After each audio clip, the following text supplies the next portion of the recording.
Everyone, welcome back to my channel. आज की इस वीडियो में हम लोग पढ़ने वाले हैं क्लास 6 हिस्ट्री का चैप्टर द इजिप्शियन सिविलाइजेशन। तो इस चैप्टर को पढ़ाने के लिए मेरे पास बहुत सारी डिमांड्स आ रही थी, तो इसलिए आज हम इस चैप्टर को पढ़ने वाले हैं। पूरा का पूरा चैप्टर हम एक ही वीडियो में फिनिश करने वाले हैं। So without wasting any time, let's get started. A civilization arose in Egypt in the valley of a river Nile. Annual floods in the river made the adjoining floodplains fertile and enabled farmers to grow crops. Without the Nile, Egypt would have been a desert. That is why Egypt is also called the gift of the Nile. एक जो civilization है वो Egypt में शुरू हुई थी। जैसे आपने मेसोपोटामियन सिविलाइजेशन पढ़ा होगा, वो भी एक रिवर से शुरू हुई थी। सिमिलरली जो इजिप्शियन सिविलाइजेशन है, स्टार्टिंग की अर्ली जितनी भी सिविलाइजेशन थी वो किसी रिवर की वैली से शुरू हुई थी। Same happens in the case of Egyptian civilisation. Egyptian civilisation जो है वो रिवर नाइल, वहाँ पे एक रिवर नाइल है, उसकी वैली से शुरू हुई थी। ठीक है, और रिवर नाइल बहुत ही फेमस रिवर है आज के समय में भी, और आप सभी उसके बारे में जानते हैं। एनुअल फ्लड्स जो रिवर में जो सालाना फ्लड्स आया करते थे, उसकी वजह से जो आसपास की ज़मीन थी वो बहुत ज़्यादा फर्टाइल होने लगी, और जो प्लेन्स फ्लड प्लेन्स थे वो फर्टाइल होने लगे, जिसकी वजह से फार्मर्स क्रॉप्स ग्रो कर रहे हैं। लेकिन जब ज़्यादा पानी पड़ता है ज़मीन पे तो वो फर्टाइल होती है। जब वो कोई भी ज़मीन या कोई भी प्लेन फर्टाइल होता है तो फार्मर्स वहाँ पे आसानी से अपनी फसल उगा सकते हैं। तो फार्मर्स ने, क्योंकि यहाँ पे फर्टाइल हो गई थी फ्लड प्लेन्स, वहाँ पे उन्होंने क्रॉप्स ग्रो करना शुरू करें। अब अगर रिवर नाइल ना होती तो इजिप्ट क्या होता, एक डेजर्ट होता, क्योंकि वहाँ पे कोई भी पानी ना होता। इजिप्ट में एक इंपॉर्टेंट सोर्स या मेजर सोर्स ऑफ क्या कहते हैं वाटर है रिवर नाइल। अगर ये ना होता तो वहाँ पे कोई सिविलाइजेशन नहीं होती, वो एकदम एक डेजर्ट होता, इवन टिल डेट हो सकता है। इसीलिए क्योंकि वो अगर उसके ना होते तो इजिप्ट का खुद का कोई ज़्यादा एग्जिस्टेंस ना होता, इस वजह से जो इजिप्ट है उसको गिफ्ट ऑफ द नाइल कहते हैं। अगर नाइल वहाँ पे ना होती तो इजिप्ट जितना अच्छा है आज के समय में उतना अच्छा ना हो पाता, कि पानी ही नहीं होता, और जब पानी नहीं होता तो वो डेजर्ट होता, बंजर लैंड होती। Now coming to sources, our knowledge about the ancient Egyptian civilization is based on archaeological excavations, inscriptions and official documents. These have helped us to reconstruct the history of Egypt. तो मैंने आपको पहले भी जब पढ़ाया है Mesopotamian civilisation, मैंने तब भी आपको बताया था कि किसी भी सिविलाइजेशन के बारे में जानने के लिए कुछ सोर्सेज होते हैं। ठीक है, अब सोर्सेज दो टाइप के होते हैं, एक होता है आर्कियोलॉजिकल और एक होता है लिटरेरी। ठीक है, जो आर्कियोलॉजिकल सोर्सेज होते हैं उसमें आपका आ जाता है, जैसे आपने खुदाई करी, एक्सकवेशन किया, तो जो उससे निकला उससे आपने कोई कंक्लूजन निकाला, तो जिस चीज़ को खुदाई करके आपको मिला वो एक आर्कियोलॉजिकल सामान है। मानो आपने ज़मीन खोदा, आपको कोई सामान मिला और वो पिछली सिविलाइजेशन से रिलेट कर रहा है या कुछ भी आपको हिस्ट्री के बारे में बता रहा है, तो वो एक आर्कियोलॉजिकल थिंग कह सकते हो आप। ठीक है, ऐसी लिटरेरी वर्क, अगर आपको कोई, आपने खुदाई करी, कोई आपको बुक वगैरह मिली पुराने सिविलाइजेशंस के बारे में, तो वो हो गया एक लिटरेरी सोर्स। अब इजिप्शियन सिविलाइजेशन के केस में दोनों सोर्सेज आपके पास, आर्कियोलॉजिकल भी है और लिटरेरी सोर्स भी है। ठीक है, तो हमारी नॉलेज कहाँ से आती है एंशियंट इजिप्शियन सिविलाइजेशन के बारे में? आर्कियोलॉजिकल एक्सकवेशन से, इंस्क्रिप्शन से और ऑफिशियल डॉक्यूमेंट्स से। ऑफिशियल डॉक्यूमेंट्स मतलब जब खुदाई वुदाई हुई तो जो आर्कियोलॉजिस्ट होते हैं या हिस्टोरियंस होते हैं तो वो एक पूरी रिपोर्ट, डॉक्यूमेंट्स वगैरह तैयार करते हैं। तो वो डॉक्यूमेंट्स हैं, इंस्क्रिप्शन, उसके बारे में, मतलब जैसे आपने खुदाई करी, आपको कुछ ऐसा सामान मिला जो उस सिविलाइजेशन के लोगों ने लिखा था, तो वो एक इंस्क्रिप्शन हो गया। ठीक है, तो जो ये तीन चीज़ें हैं, आर्कियोलॉजिकल एक्सकवेशन, इंस्क्रिप्शंस और ऑफिशियल डॉक्यूमेंट्स, इनसे हमें पता चलता है एंशिएंट इजिप्शियन सिविलाइजेशन के बारे में, और इन्होंने हेल्प किया है कि हम इजिप्ट की जो हिस्ट्री है उसे रिकंस्ट्रक्ट करके उसके बारे में जान सकें। ओरिजिन कैसे हुआ? ओरिजिन मतलब शुरुआत कैसे हुई इजिप्शियन सिविलाइजेशन की? By 3300 BCE, villages in the Nile Valley had grown into towns. जब तक 3300 BC आया तब तक जो विलेजेस, जो गांव हुआ करते थे नाइल वैली में, कहाँ होते थे? नाइल की जो वैली, क्योंकि सिविलाइजेशन यहीं से शुरू हुई थी, जो नाइल वैली में ये हुआ करते थे वो ग्रो हो चुके थे इनटू टाउन्स। और जो ये टाउन्स थे ये कौन रूल करता था? रिच और पावरफुल किंग्स, अमीर और जो बहुत ही शक्तिशाली पावरफुल किंग्स होते थे वो। अर्ली स्टेजेस जब थी सिविलाइजेशन की तो उसे दो किंगडम्स में डिवाइड किया गया था, upper Egypt and lower Egypt. ठीक, 3100 BC के आसपास अपर इजिप्ट के एक किंग ने लोअर इजिप्ट को भी कॉन्कर कर लिया, जिसकी वजह से दोनों के दोनों किंगडम्स यूनाइट हो गए। हिस्ट्री ऑफ एंशिएंट इजिप्ट जो है उसको हम तीन पार्ट्स में, तीन पीरियड्स में डिवाइड करते हैं। सबसे पहले आप ये समझो कि जो नाइल वैली थी वहाँ पे विलेजेस हुआ करते थे, और जो विलेजेस थे वो टाउन में बदल चुके थे क्योंकि वो बहुत बड़े हो चुके थे। अब जो टाउन्स थे उनको रूल कौन करता था? किंग्स। ठीक है, रिच एंड पावरफुल किंग्स उसको रूल करा करते थे। अब जो ये टाउन्स वगैरह थे, या चलो ऐसे बोलते हैं हम, पूरा जो इजिप्शियन किंगडम था, इजिप्ट में लिख दे रही हूँ, जो इजिप्ट का पूरा किंगडम था वो दो पार्ट्स में डिवाइडेड था। एक होता है अपर इजिप्ट और एक होता है हमारा लोअर इजिप्ट। तो इस तरह से दो पार्ट्स हो गए थे। जैसे इंडिया में एग्जांपल ले लेते हैं, इंडिया जो है वो 28 स्टेट्स हैं एट प्रेजेंट, तो 28 पार्ट्स में डिवाइडेड है। Same was with the case of Egyptian civilisation. तो इजिप्शियन सिविलाइजेशन में वो दो पार्ट्स में डिवाइडेड था, अपर इजिप्ट और लोअर इजिप्ट। 3100 BC के अराउंड क्या होता है, अपर इजिप्ट के एक किंग थे, अपर इजिप्ट का एक राजा थे। उन्होंने क्या किया, उन्होंने कॉन्कर कर लिया, यहाँ पे विजय प्राप्त कर ली, लोअर इजिप्ट को उन्होंने कॉन्कर कर लिया, जिसकी वजह से अपर इजिप्ट और लोअर इजिप्ट दोनों मिल गए, यूनाइट हो गए, और फिर आप उसके आगे से आप सिर्फ उसको इजिप्ट मानते हो और कोई अपर लोअर इजिप्ट वाला जो सीन था वो खत्म कर दिया गया। ठीक है।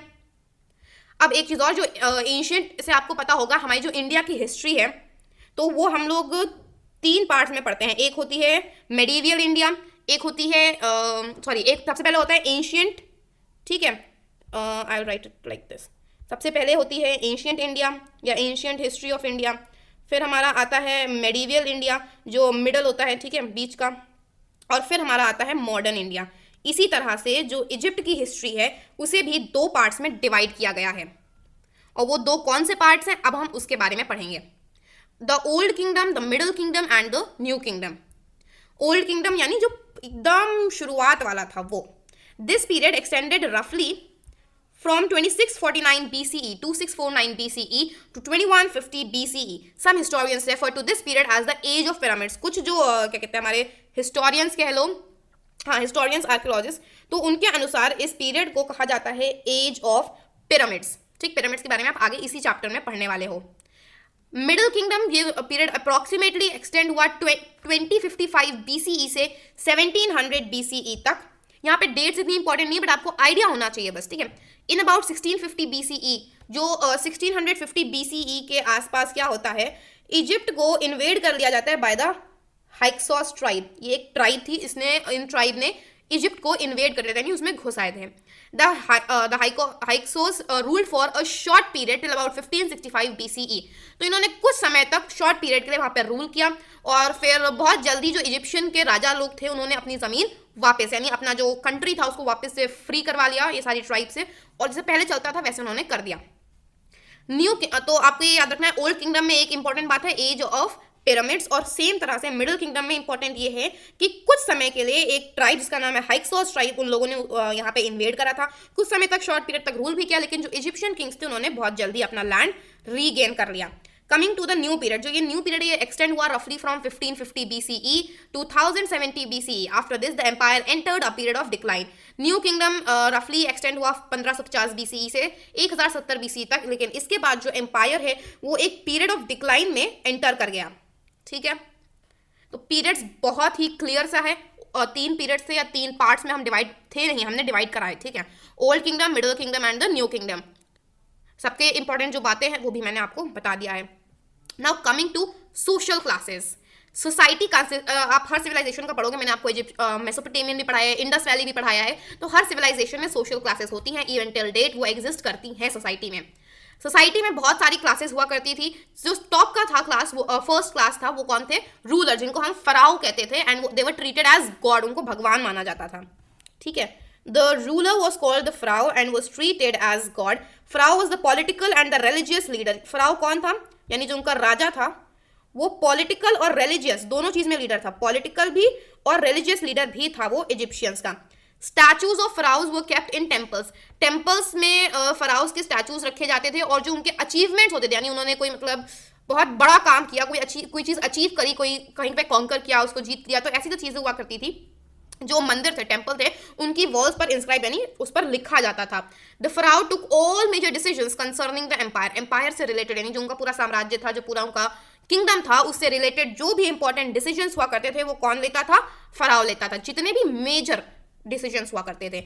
उसके बाद आए priest, next came the priest, then came the nobles, officials and scribes, followed by merchants, artisans and farmers. तो सबसे पहले आपका आता है रूलर, जिसको फराओ कहते थे, उसको भगवान की तरह, गॉड की तरह ट्रीट किया जाता था। फिर ये सोशल लैडर पे आते थे प्रीस्ट्स, फिर नोबल्स, ऑफिशियल्स एंड स्क्राइब्स। उसके बाद कौन आते थे, मर्चेंट्स, आर्टिसंस एंड फार्मर्स, और सबसे लोवेस्ट ये कुछ यहाँ पे एरर है। At the lowest were the slaves most of हुम वर प्रिजनर्स ऑफ वॉर। जब इन्होंने कोई जंग लड़ी और उसको जीत लिया तो उसमें जो जंग में जो प्रिजनर्स थे, जो कैदी हुआ करते थे, उनको वो स्लेव बना लिया करते थे। और जो ये स्लेव्स होते थे ये सबसे नीचे होते थे सोशल लैडर के। एनीवन अनेबल टू पे ऑफ हिज डेप्ट। अगर राजा का, फराओ का कोई डेप्ट है, जैसे उन्होंने किसी को उधार दिया और कोई वो उधार चुका नहीं पाया, तो उसको भी स्लेवरी में रिड्यूस कर दिया जाता था, मतलब उसको भी स्लेव बना लिया जाता था। तो इससे हमें पता चलता है सोशल लैडर में कैसी थी यहाँ पे। Just a quick recap once again. तो सबसे पहले आते थे फराओ जो रूलर था, उसके बाद आया करते थे प्रीस्ट। सोशल क्लासेस आता है एग्जाम में, सो प्लीज को थोड़ा ध्यान से पढ़ना। फिर आते हैं नोबल्स, ऑफिशियल्स और स्क्राइब्स, तो ये एक कैटेगरी आती है। चौथी कैटेगरी हमारी आती है merchants, artisans and farmers. Then सबसे लोवेस्ट जो थे वो थे स्लेव्स। 5 कैटेगरीज में सोशल लैडर आप डिवाइड करके पढ़ सकते हो। लाइफ ऑफ द पीपल, अब वहाँ के लोगों का मतलब जिंदगी कैसी थी, तो सबसे पहले बात करते हैं फैमिली की। वहाँ फैमिली कैसे हुआ करती थी। Father was the head of the family, जो फादर थे वो फैमिली के हेड होते थे। Birth of daughters was welcomed, ये एक बहुत ही अच्छी चीज़ थी इजिप्शियन सिविलाइजेशन की। जो बेटियां होती थी जब वो पैदा होती थी तो उनका बर्थ वेलकम किया जाता था, ना कि दुख मनाया जाता था। और जो वुमेन पुअर फैमिलीज की होती थी वो अपने घर को देखभाल क्या, वो उनका क्या काम होता था, वो फील्ड्स में यानी खेतों में काम करा करती थी और अपने घर को के काम किया करती थी, ठीक है, जो बिलोंग करती थी पुअर फैमिलीज को। रिच वुमेन जो थी वो बेटर लाइफ जीती थी। जो अमीर औरतें थी, वुमेन थी, उसमें से मोस्टली जो थी वो पढ़ लिख और पढ़ सकती थी, ठीक है, they could read and write. We get references of some very powerful queens. अब जो अमीर वुमेन है, जो रिच वुमेन है, वो डेफिनेटली क्वींस भी होंगी उनमें से काफ़ी। तो कुछ क्वीन हमें रेफरेंसेस मिलता है कि कुछ जो क्वींस थी वो बहुत ज़्यादा पावरफुल थी, जैसे कि queen Hatshepsut was crowned the pharaoh, उन्हें फराओ यानी वहाँ का रूलर भी क्राउन किया गया था। Queen Nefertiti ruled with her husband Akhenaten. दो यहाँ पे आपको ये इंपॉर्टेंट है, प्लीज रिमेंबर। सबसे पहले तो birth of daughters was welcome. जो पुअर वुमेन थी वो क्या करती थी, वो वर्क करती थी फील्ड्स पे और अपने घर को देखती थी। और जो रिच वुमेन थी वो उनमें से many of them could read and right. और कुछ पावरफुल क्वींस के हमें रेफरेंसेस मिलते हैं, दीज रेफरेंसेस आर इंपॉर्टेंट। सबसे पहले queen Hatshepsut was crowned the pharaoh, यानी उन्हें रूलर बना दिया गया था। Then comes queen Nefertiti, she use to rule with her husband, यानी अपने हस्बैंड के साथ, वो भी उनका हस्बैंड डेफिनेटली राजा होगा, तो वो उनके साथ रूल किया करती थी। हस्बैंड का नाम क्या था, अखेनतन। प्लीज स्पेलिंग्स पे ध्यान देना, क्वीन का भी और हस्बैंड का भी। तो 2 रेफरेंसेस मिलते हैं, रेफरेंसेस एग्जाम में आ सकते हैं। मोर टू नो एक सेक्शन दिया गया आपकी बुक में, let's study that also. Egyptians considered their rulers so holy that they did not address them directly. They referred to their rulers indirectly by talking of the pharaoh, which in Egyptian means great house. तो जो Egyptians थे वो अपने rulers को इतना मतलब होली कहना, होली का यहाँ पे मतलब है बहुत ही कैसे सेक्रेड मानते थे कि वो उनको डायरेक्टली एड्रेस नहीं करते थे, उनको फराओ कहते थे या उनके बारे में बात करते थे, और इससे इनडायरेक्टली मतलब वो रेफर करते थे अपने रूलर के बारे में, ठीक है। अब बात करते हैं, भी हमने बात करी फैमिली की और वहाँ के किंग और क्वीन की। अब बात करते हैं वहाँ पे जो अमीर लोग होते थे उनका क्या रहन सहन था। The rich lived in big houses decorated with frescoes and paintings. Frescoes एक डेकोरेशन का सामान है, ठीक है। House work was done by servants और स्लेव्स। जो अमीर लोग होते थे वो कहाँ पे रहते थे, सबसे पहले तो आपको यही पता होना चाहिए, they lived in big houses. और जो ये बिग हाउसेज हुआ करते थे ये डेकोरेटेड होते थे। किससे डेकोरेटेड होते थे, विद फ्रेस्कोज एंड पेंटिंग्स। जो हाउस होल्ड घर का काम होता था वो सर्वेंट्स या फिर स्लेव्स करते थे। बोथ मेन एंड वुमेन, आदमी औरत दोनों ज्वेलरी पहना करते थे, और ज्वेलरी किसकी पहनते थे, made of gold and precious stones. They also wore wigs और हेड ड्रेसेस। ये चीज़ इंपॉर्टेंट है कि both men and women use to wear jewellery, और वो कौन सी ज्वेलरी पहनते थे, made of gold and precious stones. वो विग और हेड ड्रेसेस भी पहनते थे। विग्स आप सबको पता है, head dresses are similar to wigs. The wealthier the person the more elaborate and expensive the head dress. जितना ज़्यादा अमीर इंसान होगा उतना ज़्यादा महंगा एलाबोरेट हेड ड्रेस होगा, ठीक है। कॉस्मेटिक्स पर्टिकुलरली आई मेकअप, जैसे आई का मेकअप होता है, कॉस्मेटिक्स में आपका सारा मेकअप का सामान आता है, तो कॉस्मेटिक्स में मेनली आई मेकअप जो होता था वो मेन और वुमेन यानी आदमी औरत दोनों के दोनों उसको यूज करते थे, ठीक। Now coming to the poor, जो गरीब लोग थे वो कैसा अपना गुजारा करते थे। जो पुअर थे they used to work as servants या फिर labourers in rich households. अभी आपने ऊपर पढ़ा कि यहाँ पे जो काम होता था वो सर्वेंट्स और स्लेव्स करते थे। सर्वेंट्स और स्लेव्स कौन थे, ये वो पुअर लोग थे जो इजिप्ट में रहते थे। Their houses were small often consisting of only one room. अभी आपने यहाँ पे देखा कि जो रिच थे वो बड़े घर में रहते थे, लेकिन जो पुअर थे वो बहुत छोटे घर में रहते थे। इतना छोटा होता था मोस्टली कि वो सिर्फ एक ही कमरा होता था उनके पूरे घर में।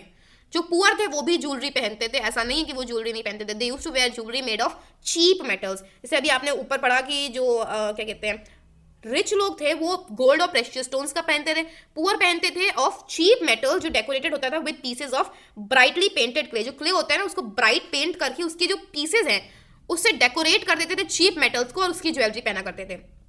अम्यूजमेंट यानी एंटरटेनमेंट कैसे होता था, अच्छा ये बात याद रखना, amusement is another word for entertainment कैसे होता था। सिंगिंग एंड डांसिंग वो popular forms of amusement. Singing और डांसिंग पॉपुलर फॉर्म था। People also played musical instruments such as harps, lyres, flutes and drums। कौन कौन से म्यूजिकल इंस्ट्रूमेंट्स बजाए जाते थे? Harps, flutes, lawyers and drums. Senate जो है वो एक बोर्ड गेम हुआ करता था, वो बहुत ही पॉपुलर था। हंटिंग और फिशिंग भी पॉपुलर पास टाइम्स थे, यानी टाइम पास करने के लिए ये भी काफ़ी पॉपुलर चीज़ें थी करने को। अब खाने की बात करते हैं। व्हीट, मिलेट एंड बार्ले ये 3 मेन क्रॉप्स थे। ब्रेड वॉज मेड, जो ब्रेड होती थी वो किससे बनाई जाती थी? Bread was made from wheat and barley. People at fruits and vegetables, जो लोग थे वो क्या खाते थे? फ्रूट्स और वेजिटेबल्स। कौन से? जैसे कि dates, grapes, apples, peaches, figs, pomegranates, onions, garlic, turnip and cucumbers. Wine was a popular drink, किसके बीच में? Among the rich. रिच जो हुआ करते थे उनके लिए वाइन एक पॉपुलर ड्रिंक थी। रिलीजन, वो कौन से धर्म को मानते थे? The Egyptians worship many gods and goddesses. जो इजिप्शियंस थे वो बहुत सारे भगवान और देवियों को मानते थे। ईच गॉड, हर एक भगवान को उन्होंने एक लाइफ के पर्टिकुलर एस्पेक्ट से एसोसिएट कर दिया था और हर एक का एक स्पेसिफिक फॉर्म था।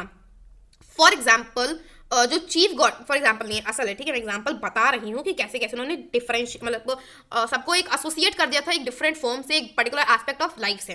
तो जो चीफ गॉड थे वो कौन थे? The chief god was Amun, Re और रा, ये थे हमारे sun god. He was the king of all god, जो ये थे the sun god. He was the king of all gods and considered the source of warmth and life। इनको किससे associate करा गया था? He was associated with the source of warmth and light। Other gods that were worshipped were Thought, इनको moon god कहते थे। Represented by Ibis, a water bird। इनको कैसे रिप्रेजेंट करते थे? Ibis का एक साइन था, एक वाटर बर्ड, ठीक है। Horus the sky god, harrows कौन थे? ये स्काई गॉड थे। इनको कैसे रिप्रेजेंट करते थे? He was represented by a hawk, Anubis, ठीक है। हॉक का क्या नाम था? Anubis. The god of mummification was represented by a jackal, ठीक है। तो यहाँ पे कितने एग्जांपल दिए गए हैं? एक चीफ गॉड, एक मून गॉड, एक स्काई गॉड है और एक गॉड ऑफ ममिफिकेशन है। तो टोटल 4 गॉड्स के यहाँ पे एग्जांपल दिए गए हैं। हर एक जो गॉड था उनका सेपरेट टेम्पल होता था और जो प्रीस्ट था वहाँ का, जो मतलब हेड था वहाँ पंडितों का, वो भी अलग हुआ करता था। और हर एक जो सिटी थी उनका एक पेट्रन गॉड था, यानी पूरी सिटी एक ही भगवान को माना करती थी, मतलब जो मोस्ट इंपॉर्टेंट वहाँ के गॉड थे। Egyptians believed in life after death, वो मानते थे कि मरने के बाद भी जिंदगी होती है। They considered death to be वो उनके लिए डेथ यानी मरना क्या होता था, मौत क्या होती थी उनके लिए? A temporary phase between this life and the next. Egyptians therefore preserved their dead by mummifying their bodies. Egyptians जो थे वो जो मरे हुए उनके लोग थे उनको ममीफाई कर देते थे उनकी बॉडीज को, यानी आपने वो सुना होगा, काफी फेमस है ममी। तो वो ममीफाई कर देते थे बॉडीज को, क्योंकि जो मर गए होते थे उनको प्रिजर्व करने के लिए। कैसे करते थे? They would cover the dead body with herbs and spices. Herbs और स्पाइसेस से जो मरे हुए इंसान की बॉडी है उसे कवर कर देते थे और फिर उसको रैप कर देते थे फाइन लाइनन में, मतलब एक थोड़ा मान लो कि वो पेपर हुआ करता था, ठीक है। ऐसी जो प्रिजर्व्ड बॉडी थी उसको कहते थे ममी। प्रिजर्व्ड बॉडी, इसको कहते थे हमने बॉडी को प्रिजर्व किया है, because their death is a temporary phase between this life and the next life, which is after death. The mummy was put in a wooden box enclosed in a stone coffin and then buried in a tomb। जो ये mummy थी, मतलब जो ये preserved body थी, this was then put, कहाँ पे डाल देते थे? This was put in a wooden box, जो कि एनक्लोज होता था एक स्टोन कॉफिन से, and then it was buried in a tomb, ठीक। Food, cloth, jewellery, furniture, other things जो कि वो इंसान रोजमर्रा की लाइफ में यूज करेगा वो भी टूम में रख दिया जाता था along with the preserved body, क्योंकि उनको लगता था कि ये सारे सामान की जरूरत होगी उस इंसान को मरने के बाद, in his after life. Famous pyramids of Egypt जो है, जो आपने सुना होगा, बहुत फेमस जो पिरामिड्स हैं इजिप्ट के, पिरामिड ऑफ गीजा, ये सारे जो फेमस पिरामिड्स हैं ये एक्चुअली क्या है? टूम्स हैं फराउस के, ठीक है। तो just a quick recap of, मैं अभी क्या बताया क्योंकि बहुत इंपॉर्टेंट है थोड़ा ये।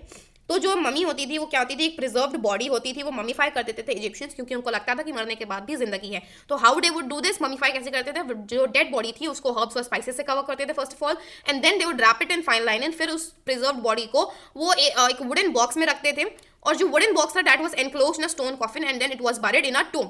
अब इसके साथ में टूम के साथ में फूड, क्लोथ्स, ज्वेलरी, फर्नीचर और जो भी सामान रोजमर्रा की जिंदगी में काम आता है वो टूम में रख दिया जाता था, विद द बिलीफ कि जो इंसान मरा है उसको अपनी मरने के बाद वाली जो जिंदगी आफ्टर लाइफ उसमें वो काम आएगा। और जो फेमस पिरामिड्स ऑफ इजिप्ट हैं जैसे कि पिरामिड ऑफ गीजा, ये सारे पिरामिड्स क्या हैं, they are actually tombs of the फराओज।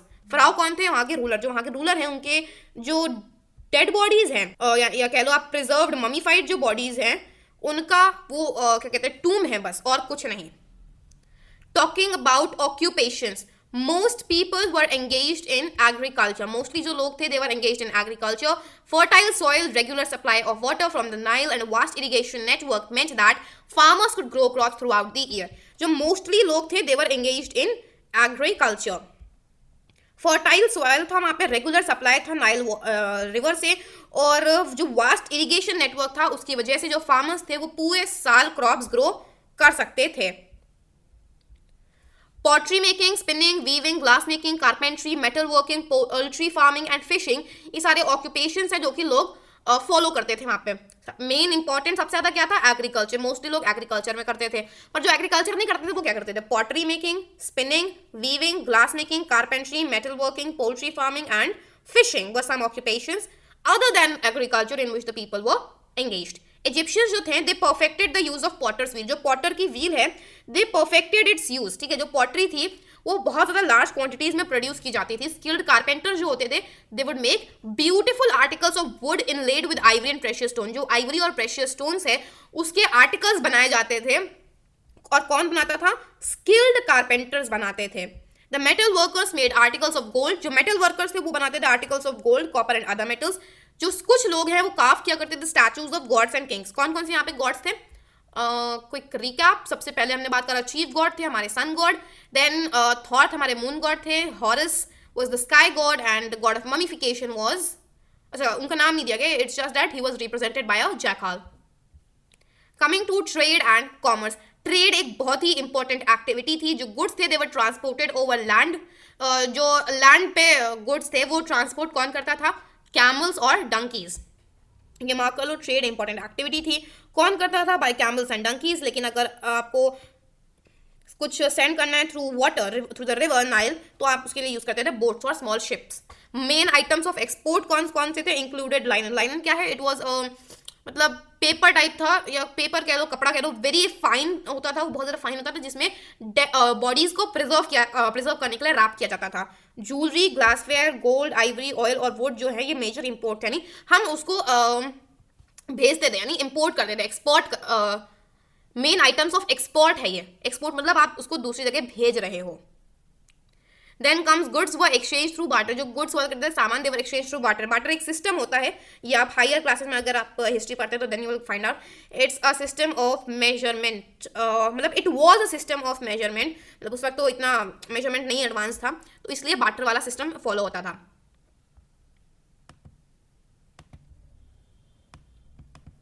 Major achievements, अब कौन कौन से मेजर अचीवमेंट्स इजिप्शियन लोगों ने करे थे अब वो हम पढ़ेंगे।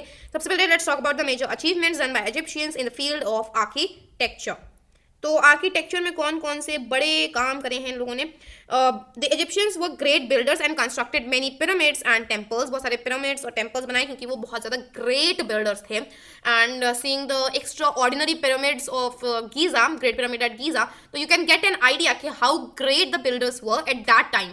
The largest of the pyramid, जो सबसे बड़ा पिरामिड है वो कौन सा है? The great pyramid at Giza. वो किसने बनवाया था?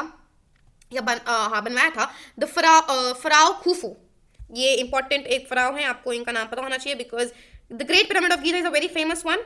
एंड ये अगर आपको नहीं पता तो लेट मी टेल यू, ये लार्जेस्ट पिरामिड है। It was built by pharaoh Khufu. It is one of the 7 wonders of the ancient world. Great pyramid at Giza बहुत इंपॉर्टेंट इसलिए है क्योंकि it is one of the 7 wonders, जो पुराने समय के जो 7 अजूबे हैं उन 7 अजूबों में से एक ये भी है। Another architectural wonder is the sphinx, a mythological figure with the head of a man and the body of a lion. It is carved out of a single block of stone. एक और another architectural अजूबा क्या है? Sphinx. और sphinx क्या है? Sphinx एक mythological figure है जिसमें जो इंसान का जो सिर है, हेड जो है वो इंसान का है, और जो शरीर है, बॉडी है, वो एक लायन का है। It is carved out of a single block of stone. Single block of stone से ये कार्व किया गया है। The temple at Abu symbol is equally famous, उतना ही फेमस है अबू सिंबल पर एक जो टेम्पल बना हुआ है, built by Rameses two, it has been Rameses second, it has been constructed such that twice a year the rays of the rising sun reach the back wall of the interior of the temple. अच्छा, इसका मैं मतलब बताती हूँ। जो Abu symbol पे जो temple बना है वो उतना ही फेमस है। बनवाया किसने है? रमेसेस सेकंड, 2 प्लेस को second for, that's more convenient. जो ये है इसे ऐसे बनवाया गया, ऐसे कंस्ट्रक्ट किया गया है कि साल में 2 बार क्या होता है, जो टेम्पल की इंटीरियर है, टेम्पल का अंदर का जो पीछे वाली वॉल है, राइजिंग सन की जो रेज है वो पीछे वाली टेम्पल की इंटीरियर की पीछे वाली वॉल को टच करती है। मैथमेटिक्स में क्या क्या मेजर अचीवमेंट्स करे थे इजिप्शियन ने? Made great progress in mathematics, उनको फ्रैक्शंस आते थे, डेसिमल सिस्टम आता था, और 4 बेसिक ऑपरेशंस, कौन कौन से? Addition, subtraction, multiplication and division उन्हें आता था। They could also calculate the area and volume of geometrical figure, जैसे कि रेक्टेंगल, सर्कल और सिलेंडर।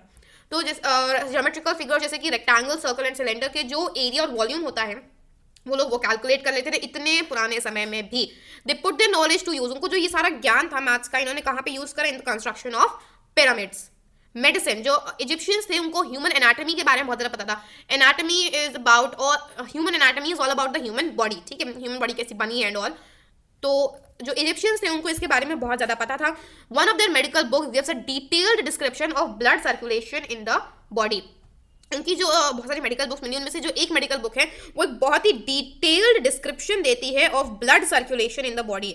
ये blood circulation which mean circulatory system का डिटेल्ड डिस्क्रिप्शन देती है। The Egyptian mummies, despite being thousands of years old, are still well preserved. मतलब आप सोचो, इतने साल पुराने वो प्रिजर्व करी गई थी इजिप्शियन ममीज, वो अभी भी उतनी ही अच्छे से प्रिजर्व हैं। This shows their advanced knowledge, इससे हमें पता चलता है कि वो कितने एडवांस्ड थे in terms of medicine. More to know, जो टेम्पल एट अबू सिंबल है उसे शिफ्ट किया गया है फ्रॉम इट्स ओरिजिनल लोकेशन। जो ह्यूज टेम्पल और उसके स्टैचूज थे वो केयरफुली डिसमेंटल किए गए, यानी जहाँ लगे थे वहाँ से हटाए गए, और डिफरेंट पीसेज जो नंबर थे वो हटाया गया। दे वर देन रिकंस्ट्रक्ट, उसको फिर से रिकंस्ट्रक्ट किया गया piece by piece, original site से थोड़ा डिस्टेंस में। ये ऐसा इसलिए किया गया as to construct the Aswan dam. Aswan dam बनाना था जहाँ पे अबू सिंबल ओरिजिनली लोकेटेड था, तो इसलिए उसका जो स्टैचू था, जो ह्यूज टेम्पल था, उसको बहुत ध्यान से डिसमेंटल किया गया, और उसके जो डिफरेंट पीसेज हैं उन्हें नंबर करके हटाया गया, और फिर रिकंस्ट्रक्ट किया गया पीस बाय पीस, मतलब एग्जैक्टली सेम तरह से कंस्ट्रक्ट किया गया, लेकिन बस वो ओरिजिनल साइट जहाँ पे वो ओरिजिनली बनाया गया था फराउस के द्वारा, वहाँ से थोड़ा डिस्टेंस में है। एस्ट्रोनॉमी, जो इजिप्शियंस थे they studied the movements of heavenly bodies to predict natural phenomena. Egyptians जो थे एस्ट्रोनॉमी में बहुत तेज थे, बहुत ज़्यादा एडवांस थे, तो नेचुरल फिनोमिना को प्रेडिक्ट करने के लिए वो हेवनली बॉडीज, जो हेवनली बॉडीज के जो मूवमेंट्स हैं उन्हें स्टडी करते थे, ठीक है।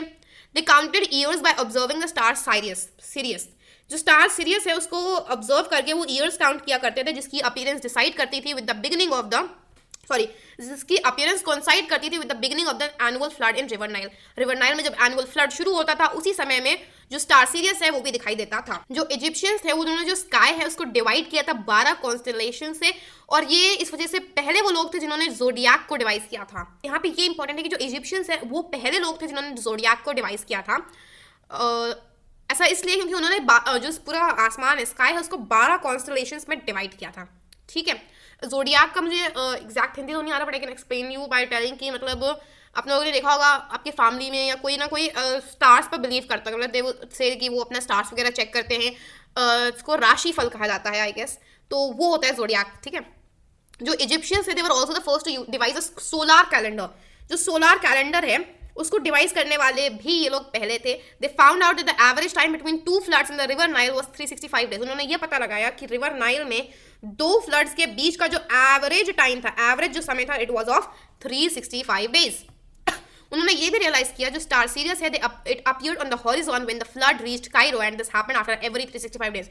उन्होंने ये भी रियलाइज किया कि जो स्टार सीरियस है वो तब दिखता था हॉरिजॉन पर जब जो फ्लड है वो Cairo is the capital of Egypt, ठीक है, जो कायरो है वहां पे पहुंचता था, और ये कब होता था? After every 365 days. The observations led to them to conclude that year, ये सारी जो ऑब्जर्वेशंस हैं इनकी वजह से उन्होंने कंक्लूड किया कि जो एक साल होता है it has 365 days.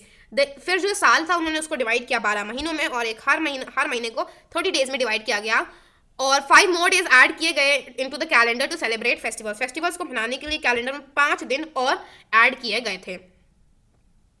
Now the script. The Egyptian system of writing is called the hieroglyphics. It is called hieroglyphics, which means sacred writing. The hieroglyphic script used pictures to represent words and symbols to express ideas. तो जो आपका Egyptian system of writing है उसे क्या कहा जाता है? Hieroglyphics. इसका मतलब क्या होता है? Sacred writing. The hieroglyphic script, जो ये स्क्रिप्ट थी, इट यूज्ड पिक्चर्स. ये पिक्चर्स को यूज करते थे टू रिप्रेजेंट वर्ड्स और सिंबल्स का यूज करती थी टू एक्सप्रेस द आइडियाज. जो स्क्रिप्ट थी वो कैसे लिखी जाती थी? Right to left. Initially starting में क्या था, जो लोग थे वो स्टोन वॉल्स और क्ले टैबलेट्स पे लिखा करते थे. Later paper sheets made from पैपिरस reads. पैपिरस read से जो पेपर शीट्स बनाई गई उनको यूज किया जाता था लिखने के लिए. अपॉइंटेड रीड, एक पैपिरस रीड थी, उसे पेपर शीट्स बनाई गई. और वही जो पैपिरस रीड का तो मुझे नहीं पता, बट यहाँ पे लिखा नहीं गया, जो रीड थी वो एक पॉइंटेड रीड का यूज किया जाता था as a pen for writing. Decline कैसे हुआ इजिप्शियन सिविलाइजेशन का? After the new kingdom came to an end, the Egyptian empire collapsed. जब न्यू किंगडम का कौन सा टाइम पीरियड था? I will show you. मैंने आपको बताया था ऊपर. हाँ, जो न्यू किंगडम था ये कब इट एक्सटेंडेड रफली फ्रॉम 1550 BCE टू 1070 BCE. तो जब ये वाला जो समय था ये खत्म हुआ, when this ended came to an end, जो इजिप्शियन एम्पायर था वो कोलैप्स कर दिया. क्यों कोलैप्स कर दिया? Because of internal rebellions. यानी मतलब अपना जो किंगडम था उनका इजिप्शियन किंगडम, उसके अंदर ही बहुत सारे रेबेलियंस होने लगे. मतलब बहुत सारे लोग रिबेल करने लगे. जैसे किसी फराओ ने कुछ पास किया कोई रूल वगैरह, तो उसको नहीं माना, अंदर ही किंगडम के अंदर ही झगड़ने लगे. और फिर जो फॉरेन इन्वेजन्स हुए, यानी कोई और ट्राइब आ गई वहाँ पे या कोई और कंट्री के लोग आ गए वहाँ पे इन्वेड करने, तो उससे और वीकन हो गया एम्पायर. तो यहाँ पे इंपॉर्टेंट ये है कि न्यू किंगडम जब एंड पर आया तो इजिप्शियन एम्पायर कोलैप्स कर गया. ये कीवर्ड है कोलैप्स, ठीक है. इंटरनल रिबेलियंस और foreign invasions weakened the empire. This is also a keyword. ये कीवर्ड इंपॉर्टेंट है, आपको अपने आंसर में लिखना होगा. और डिक्लाइन इज समथिंग जो किसी ना किसी सिविलाइजेशन को तो जरूर से पूछा जाता है एग्जाम्स में. Egypt came to be conquered. अब जो फॉरेन इन्वेजन है वो किसने करे थे?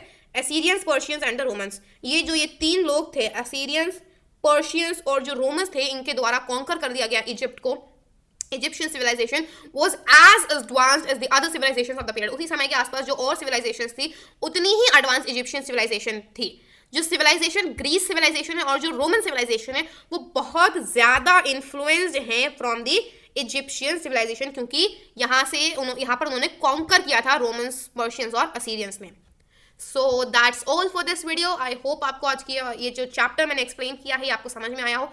बहुत बड़ा चैप्टर भी नहीं है, बट हाँ कुछ चीज़ें समझने वाली, काफ़ी सिमिलैरिटीज़ है बाकी चैप्टर से, तो आपको इजी पड़ेगा. आपको कोई भी डाउट हो, कुछ क्वेश्चन पूछना हो, होमवर्क हो कोई चैप्टर से रिलेटेड जो आपको ना आ रहा हो, anything and everything you can ask in the comment section. और कोई और आपको चैप्टर पढ़ना है किसी और subject of class 6, then do let me know in the comments. I will try to make a video on that very soon. अगर आपको ये जो यहाँ पे लिखे हुए हैं, जो आप कह सकते हो सॉर्ट ऑफ नोट्स, या जिससे मैंने आपको पढ़ाया है, अगर आपको ये चाहिए तो आपको इस वीडियो के डिस्क्रिप्शन बॉक्स में इसका PDF मिल जाएगा.